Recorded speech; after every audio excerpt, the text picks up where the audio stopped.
Isang dasal ng pasasalamat na malaki sa Diyos.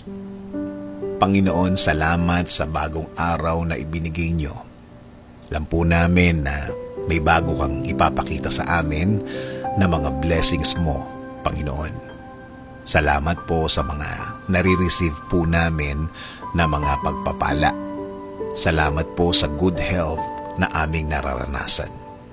Salamat po sa patuloy na proteksyon na ibinibigay niyo sa amin at sa aming pamilya. Salamat din po sa paggaling ng aming ibang miyembro ng aming pamilya. Kasabay din po ng proteksyon na hindi na sila magkakasakit ulit, Panginoon. Salamat din po sa mga bagay na ibibigay niyo po sa amin. Alam po namin na ang timing niyo po ay perfect timing, Panginoon. Alam namin in time, makukuha namin ang aming hinihingi at idinadasal po namin sa inyo. At alam po namin na hindi na ito magtatagal. Naniniwala rin kami na ang lahat ng pagsubok na nararanasan namin ay bahagi ng pagtuturo sa amin, na may mga leksyon kaming matututunan along the way. At kami ay mas magiging mabuting mga tao, mas mabuting mga magulang, mas mabuting anak, at mas mabuting Pilipino. Kaya salamat po sa paggawa mo sa aming maging malakas at maging matatag sa harap ng mga hirap sa buhay.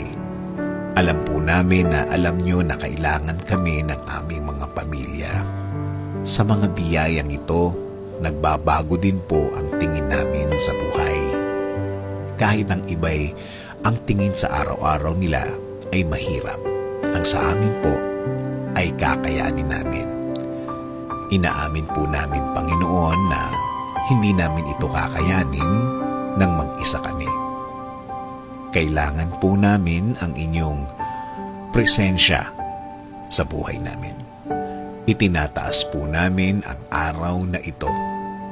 Kami po ay patuloy na magtitiwala at maniniwala na kami ay nasa ilalim ng inyong pagmamahal at pag-iingat, kaya kaya po namin ang harapin ang araw na ito.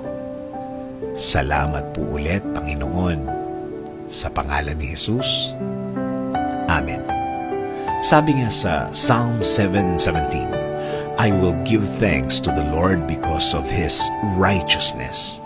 I will sing the praises of the name of the Lord Most High.